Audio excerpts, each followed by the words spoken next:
ఆగండి ఆగండి, మీరైతే ఎప్పుడూ తినని వస్తువు మీకు చూపించి దీన్ని ఎలా తినాలో కూడా నేర్పిస్తారు. చాలామంది దీన్ని ట్రై చేస్తుంటారు, బట్ ఫెయిల్ అంటారు. నేనైతే సక్సెస్ అయ్యాను అనమాట దీన్ని ఎలా తినాలి అనేసి. ఇదేంటో మీకు తెలుసా? ఇదైతే ఆవకాడో అనమాట. సో దీన్ని అయితే నేను మన కదిరి బస్ స్టాండ్ దగ్గర అయితే తీసుకున్నాను. 4 లేదా 500 అలా ఉంటుంది. చాలా అంటే చాలా బాగుంది టేస్ట్. ఇలా తినండి, ఓకే? ఎలా అంటే లాస్ట్ వరకు నా వీడియో చూడండి, నేను ఎలా తినాలో అయితే చెప్పేస్తాను. ఇంకా దీన్ని అయితే అలా కట్ చేసుకోవాలి. ఎలా కట్ చేసుకున్నా పర్లేదు, బట్ మనకి లోపల సీడ్ అనేది బాగా రావాలన్నమాట. సో ఇలా రావడం వల్ల నేనైతే దాన్ని ప్లాంట్ పెట్టేశాను. చాలా బాగుంది. గింజ కూడా రౌండ్ షేప్ వస్తుంది, కూర షేప్ వస్తుంది, వేరే వేరే షేప్స్ వస్తాయి, బట్ చాలా వరకు రౌండ్ షేపే ఉంటాయి. ఇంకా ఫైనల్లీ నేనైతే దీన్ని అరటి తోలు వలిచినట్టయితే వలుస్తున్నాను. చాలా బాగుంది వలిచేటప్పుడు అయితే. ఇది ఇలా వలవడం వల్ల, అంటే వలవడానికి రావాలి అంటే చాలా బాగా మాగిపోయి ఉండాలి.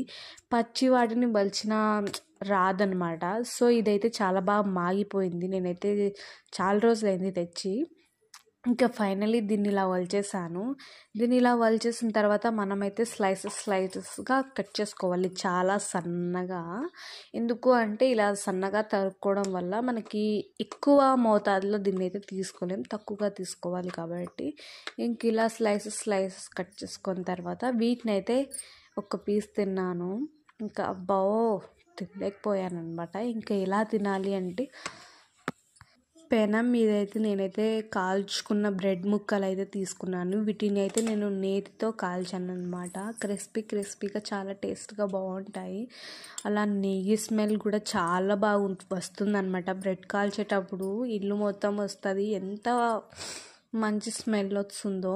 ఇంకా ఫైనల్లీ స్లైసెస్ అయితే నేను అలా పెట్టేసుకున్నాను. ఇంకా కాస్త తేనె అయితే తీసుకున్నాను.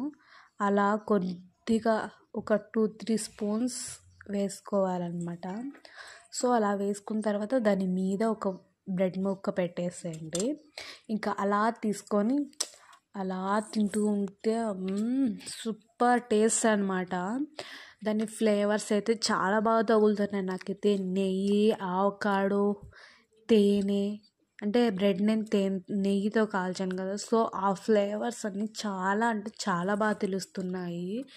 నాకైతే ఫేవరెట్ అనమాట అయిపోయింది. ఇంకా చెప్పలేని మాటల్లో ఎలా ఉంది ఏంటి అనేది. మీరైతే తప్పకుండా దీన్ని అయితే ట్రై చేసేయండి, ఓకే? సబ్స్క్రైబ్ చేసుకొని లైక్ చేసేయండి. బాయ్. ఇంకా మీరు కూడా